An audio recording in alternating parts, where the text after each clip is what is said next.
Hey Saints fans, welcome to another installment of Marymount Athletics Summer Series Behind the Moment.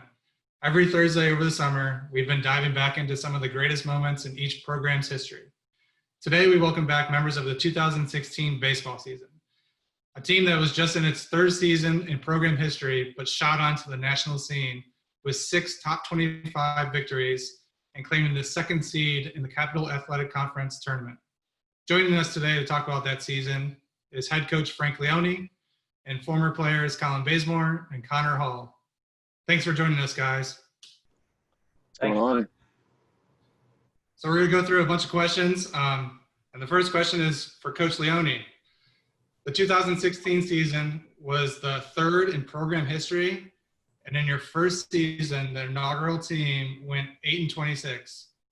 You quickly transitioned to a 2015 season that went 500 with a 17-17 record, and their first berth into the CAC tournament. Then in 2016, the team that shot into the Division III scene with a 23-17 record and nearly claimed the top spot in the CAC tournament. Can you talk about that quick progression of the program in its first 3 years? I also want to point out that 2016 was my first year as well at Marymount. So I don't know if that's a coincidence or more so on you and your program. Well, yeah, to keep the answer nice and short, Ryan, it's clearly because you came on the scene. And that's what turned the whole tide for us. Yeah, you know, in 2014, we got the program going. We had 24 freshmen and 6 transfers on that first team. Started 8 freshmen every game. And we could have played a club or a JV schedule that first year, but I thought it was important to play a full varsity schedule and play top 25 teams right away so that our guys could see what it was going to take to try, to get to that high level. And then, Baze came in 2015 with that class, and we got good pretty quick. We had a good little run in 2015, and then we added more pieces in 2016. I know Connor came in as a freshman. Luke Tyree came in as a freshman in 16. I think Gertz was a freshman or a sophomore that year, Baze? I can't remember. He was my class. He was with me. So Baze, so Gertz, he came in with Baze. So we had some pieces, we had some depth. And then honestly, in going into the 2016 season, I think these guys can attest, we kind of put some expectations on ourselves for the first time. We felt like we could stand up to anybody. And that's how we kind of approached the beginning of 2016, and that's how the program kind of evolved. But we didn't get off to a great start. If the guys remember, we started off slowly, and we can maybe get into some of this later, but it all turned around when we went on our spring break trip that year. And we had some really amazing moments, some things that, almost like movie-like. You had to be there to believe it. To see the kind of turnaround and the events that took place that led that turnaround. So I know there's some other questions coming on later, but what I will say is that we started a 9-game winning streak, which was part of that Florida trip. And I'll get into some more details later on how that happened, but that included our first 7 conference games that year. So it was pretty amazing to see the progression as quick as it happened. And not only from year 1 of the program to year 3, but also just within year 3 itself, from the beginning of the season, to where we got, in Florida and beyond. Awesome. So Connor, the next question's for you. As just a freshman, you played in 36 of the 40 games in 2016. The team came together so well, not only to win 23 games, but also to register 6 top 25 victories, including sweeps over Mary Washington and Frostburg State. What was the feeling like grabbing those big wins in just the third year of the program? Yeah, just like Coach was just mentioning, or you were just mentioning, that, it's obviously a testament to Coach and his ability to turn the program into what it was that quickly, but it was also just a testament to the upperclassmen.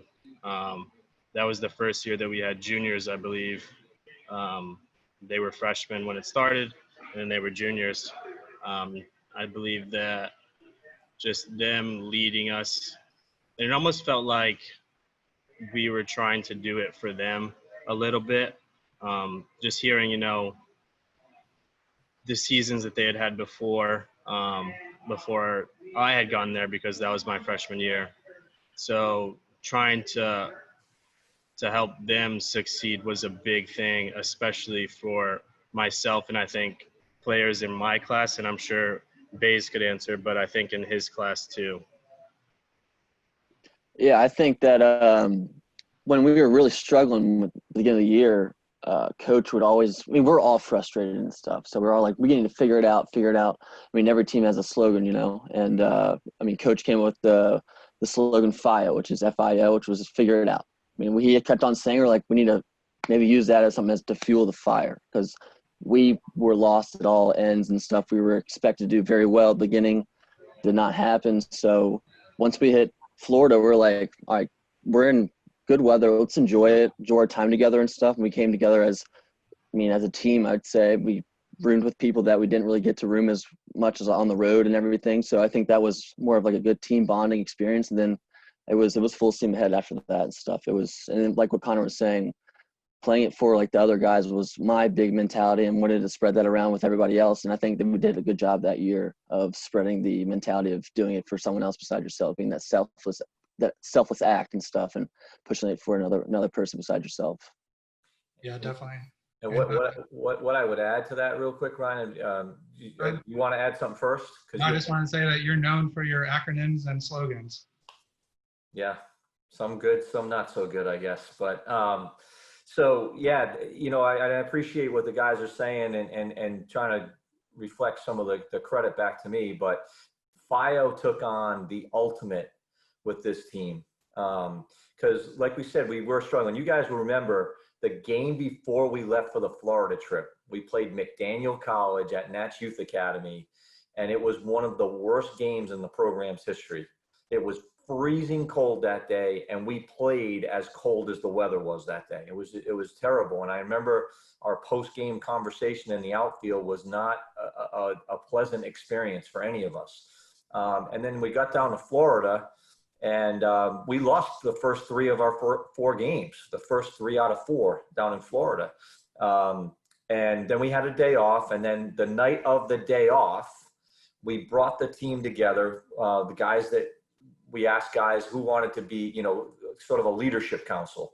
We had all the classes vote on who the best representatives would be. And then we sat down and had a meeting that night. And we talked about, okay, the next day is our practice day. Okay. You guys are running the practice tomorrow. You guys have to take the reins at this point. And the coolest thing for the coaching staff, we didn't know what was going to happen. We really didn't have a big plan besides just, we're going to let them run practice tomorrow.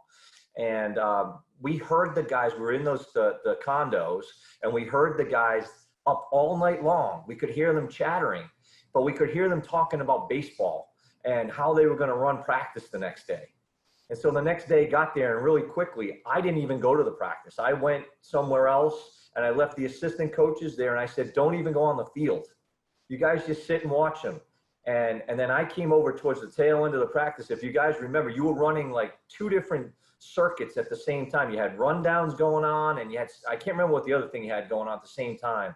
But I was trying to read the faces of the assistant coaches, and Coach Alberto said, I said, how is it? How did it go? And Coach Alberto said, that was the best practice we have ever had right there. And so I was like, oh, okay, that's encouraging. So I was pretty excited. And then if you remember the next game, the next day, we played Bridgewater. And it didn't get off to a great start. It was Brian Carmichael's first ever start in his career, and he had a tough first inning. And then if you remember in that game, we had the contact play came up, and we ran it successfully, and we ended up with the bases loaded. They were reeling, and the next batter was Brandon Orbe, one of the juniors that you guys talked about. And Orbe hit a bases clearing double. And our dugout, the energy that came out of our dugout at that moment, literally, like my legs were getting like wobbly in the third base coach's box. Like I could just feel the amount of emotion coming off of you guys. And I knew that there was something special about to happen with you. I wasn't sure we were going to roll off 9 in a row at that point, but man, I could feel that you guys were really like together, like you really were bonding at that moment. So that was a huge turning point in not only that season, but in our program's history for sure. That's awesome. So next question is for you, Collin.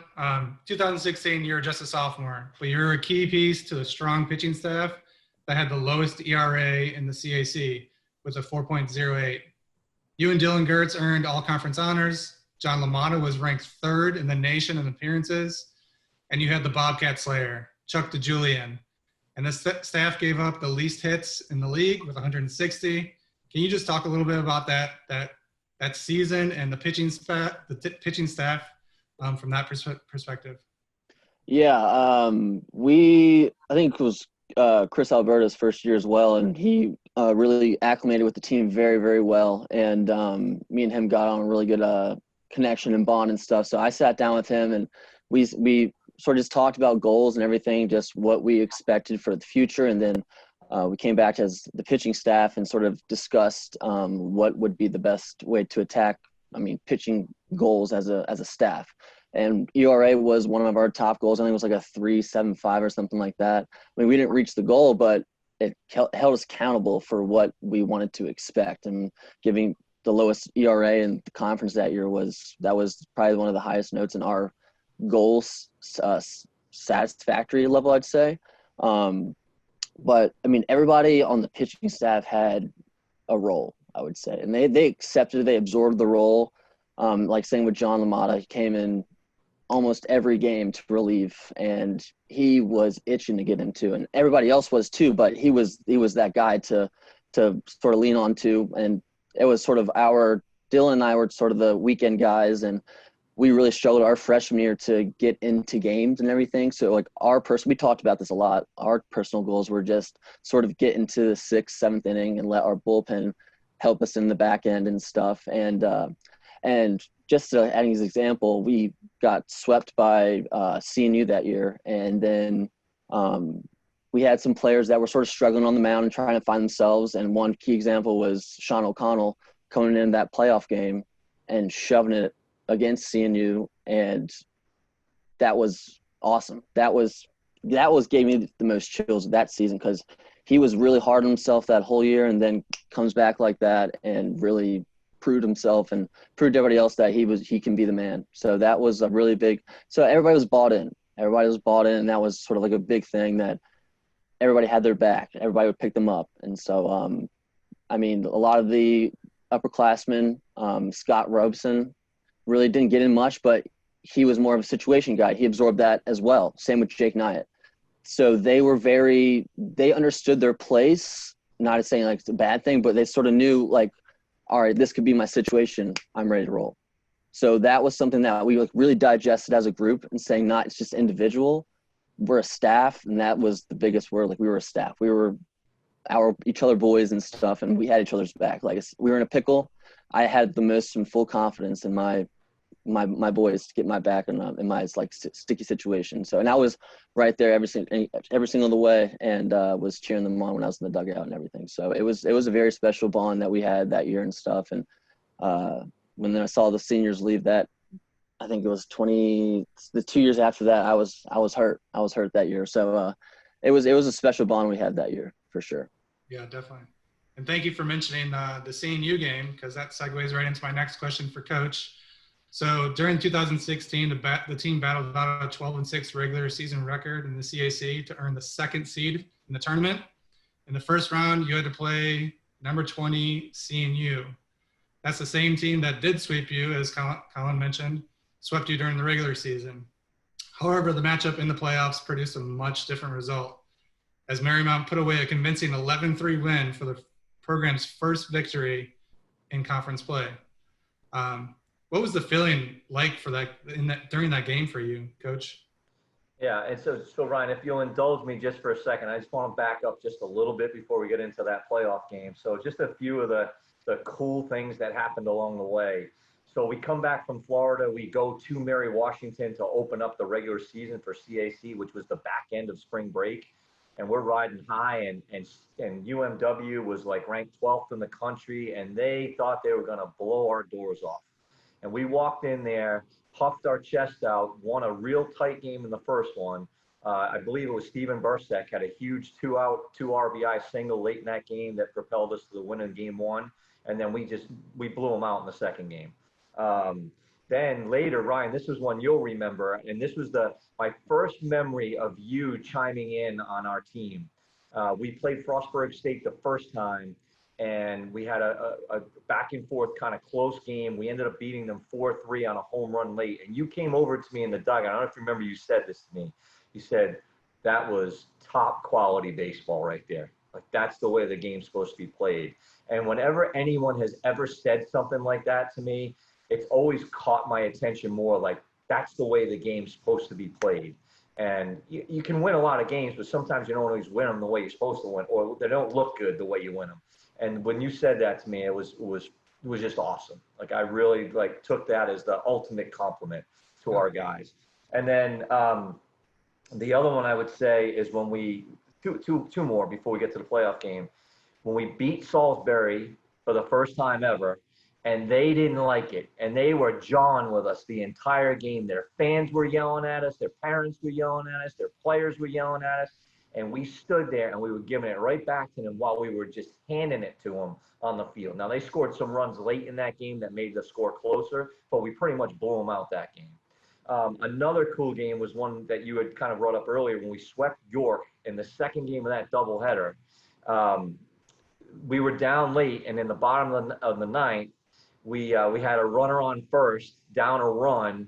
He was on second, excuse me. He was on second base, down 1, ground ball to the outfielder in right field, to base hit from Luke Tyree. The right fielder's coming in to throw the runner out at the plate, but the ball jumps over his glove and goes all the way to the fence. And we wheeled Luke all the way around for an inside the park home run. And again, the energy and the feeling from our team. I remember, do you guys remember Sean O'Connell came running out of the dugout? I was already going to wave Luke around third, but he was yelling in my ear, wave him, wave him. And we did, and Luke scored. And then lastly, before we get to the playoff game, do you guys remember we played CNU in the regular season on Easter weekend? It was the day before Easter Sunday. And after the games in the outfield, I told you guys 2 things. I said, number 1, apologize to all your parents and family that they had to sit through this doubleheader and endure that. And I said, number 2, just remember you're going to get another crack at these guys. Just keep that, file that away in your minds, and remember you're going to get another crack at these guys. And you know what? When I saw that we were playing CNU in the first round of the playoffs, I was like, I'm not this great, prognosticator, or this, I'm not a fortune teller or anything like that, but our guys were ready. They wanted it. Those were the guys they wanted in the first round.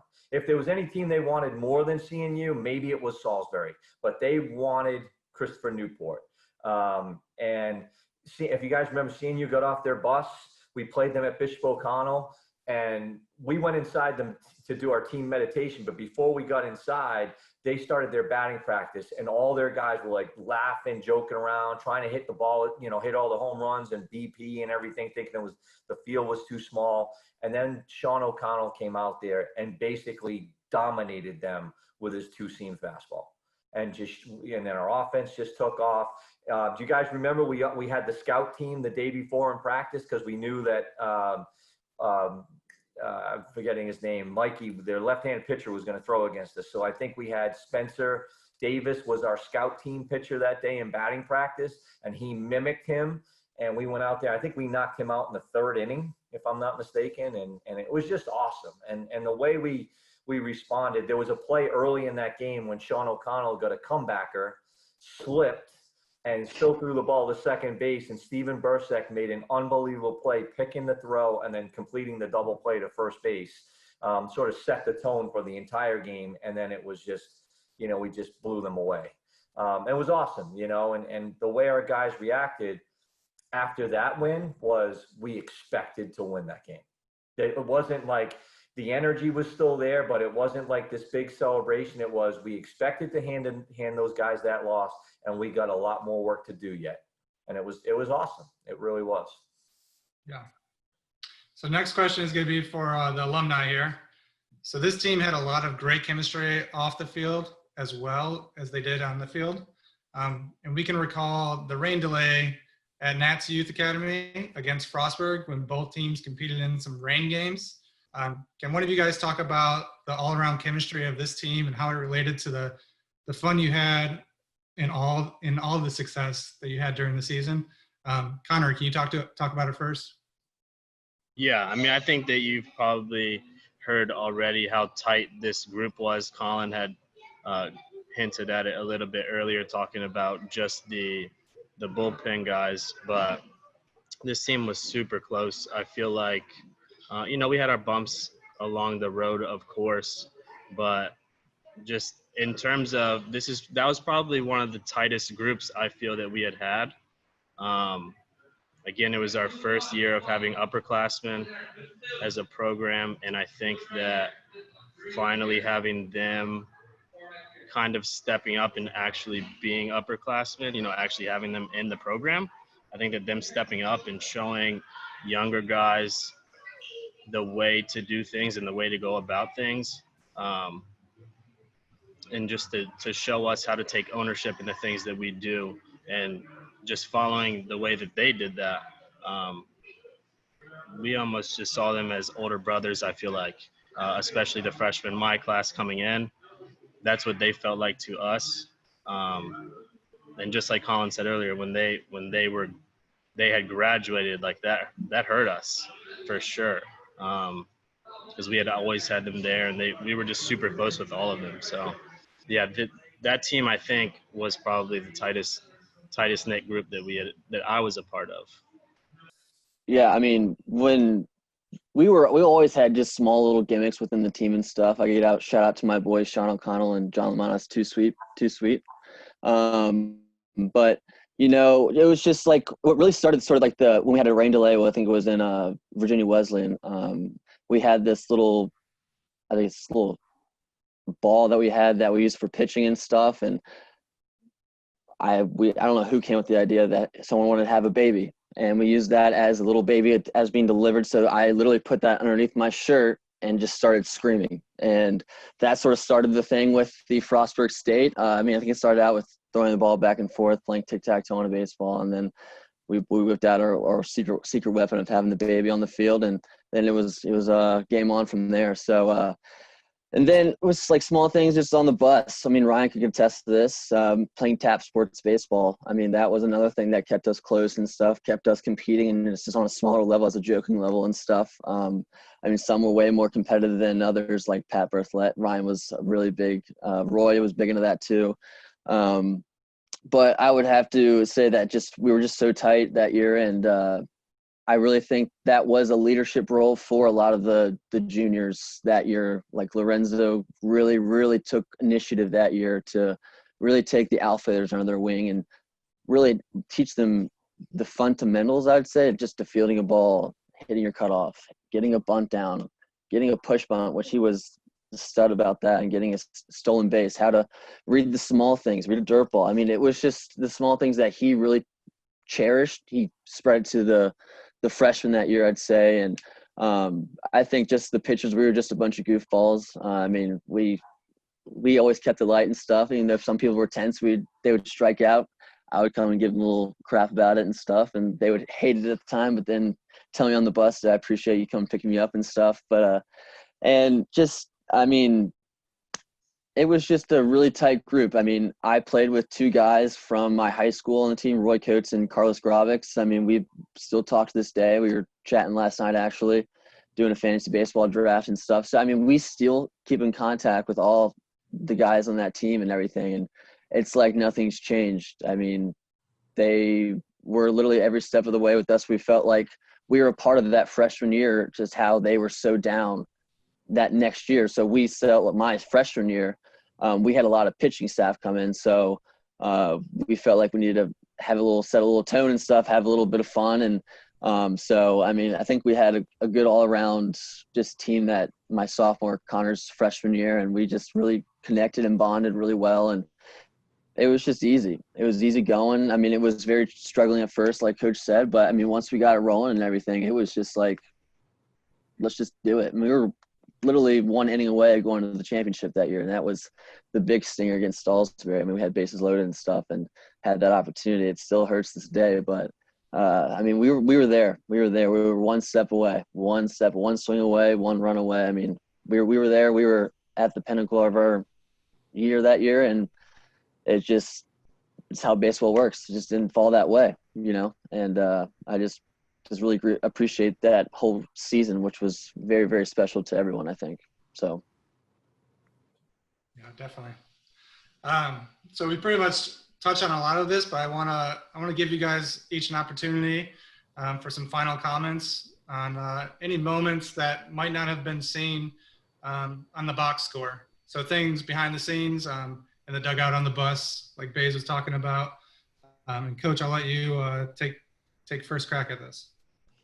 Yeah, so again, just a couple other things that happened that year. So if you guys remember the very first game of the season, we played at Averett, and Ryan Blake, one of our top hitters, injured his shoulder on a contact play, right? Diving back into third base. And we weren't sure he was going to play for us ever again. I think it was snowing that game too. Yeah, it was snowing. You're right. It was snowing that game. Great baseball weather. But yeah, so Ryan Blake worked on his own. If you remember, he didn't even come to Florida with us that year. He kind of worked on his own on the side, and I left the door open for him to come back, and he came back mid-year and worked his way back in as a DH and became an integral part of the middle of our lineup that year. Brandon Savage was huge. Savs kind of came into his own that year. Again, one of those juniors that had been around for a few years, for 3 years, and was really starting to see the benefits of all the hard work that he put in. And again, where would we have been, right? We've already said it. Baze, you said it very well just now. Lorenzo Calderon. I mean, the kid was the heart and soul of everything we did. And it's just amazing. Just an amazing person.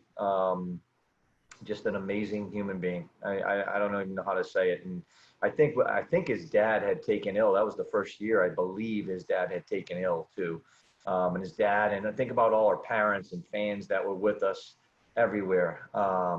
And so, you know, it's just pretty cool. And then the last thing I just would say, just my memories of the tournament when we played Salisbury. I remember, Baze, you were fighting through. You didn't have your best stuff that game against Salisbury, and you were fighting through it. And you could see that you were, you were just struggling to get through an inning. And I remember Carlos Robics getting on the fence in the dugout, and he yelled out to you. And I don't remember the exact words he said to you that moment, but he told you to basically reset your mind and focus, let it go and move on. He might have yelled, turn the page or move on or something like that to you. And you kind of looked into the dugout and it was like, yep. And then you turned the page and you got yourself out of that inning. It was huge. And it kept us alive in that game. And we, like you said, we were within both games we played Salisbury in the tournament. We were within one hit of winning each of those games. And the last thing I'll say is, if you guys remember, after we lost the second game to Salisbury in the tournament, and then they knocked us out of the tournament, the way they celebrated that game, you would have thought that it was not only the championship game for the CAC, you would have thought it was the championship for the NCAA tournament. They knew they had to beat us to become champions. And they still had to play Frostburg after that, but they had to beat us to become champions of the conference. And again, I remember just telling you guys after the game that baseball is the kind of game that can bring you to your knees, but you guys did it the right way. You put yourself in position to be champions, and you should be proud of yourself every day for the rest of your lives that you did what you did. So those were my memories. Connor, do you have anything to add? Yeah, I think that it's just a common theme talking about things, to answer your question about things that you wouldn't see in the box score. There's just relationships. Like, for me personally, being a freshman, immature for sure.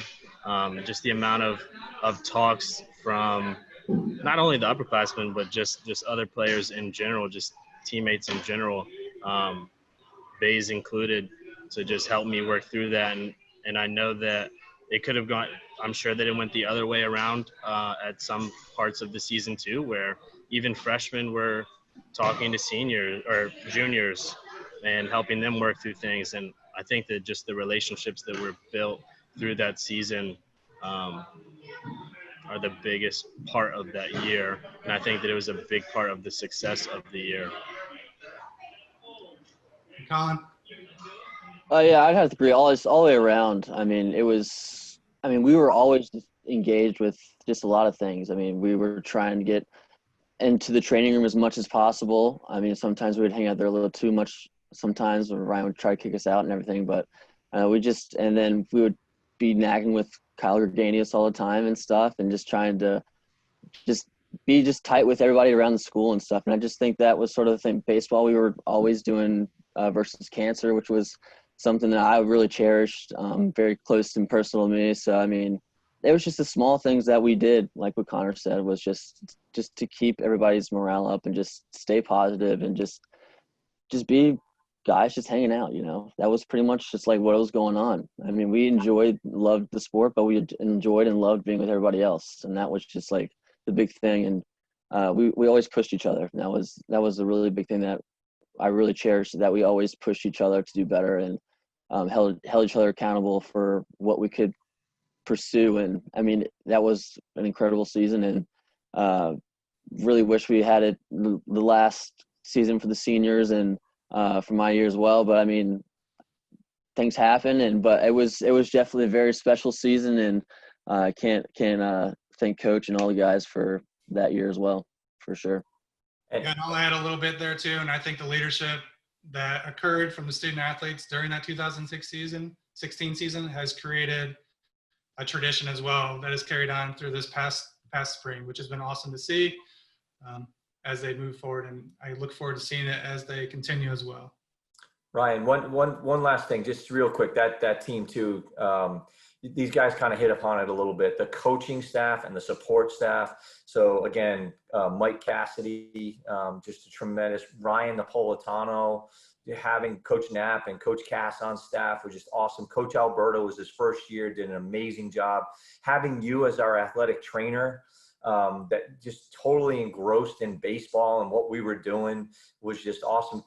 Having Kyle Greganius, who loved being around us and loved, just look forward to going to the ballpark every day. There was such a vibe amongst everyone, and that was support that all the players, I know they felt that. And I know I felt it as the head coach. So, we just you look back on years like that, you're grateful. You're grateful that you were even just a part of it. So thank you again to all you guys. It was awesome. Well, that wraps up this installment of Behind the Moment. We'd like to thank Coach Leoni, Collin Bazemore, and Connor Hall for joining us today and helping us relive a great moment in Marymount Athletics history. Tune in next Thursday as we bring you another installment of Behind the Moment. Thanks, guys.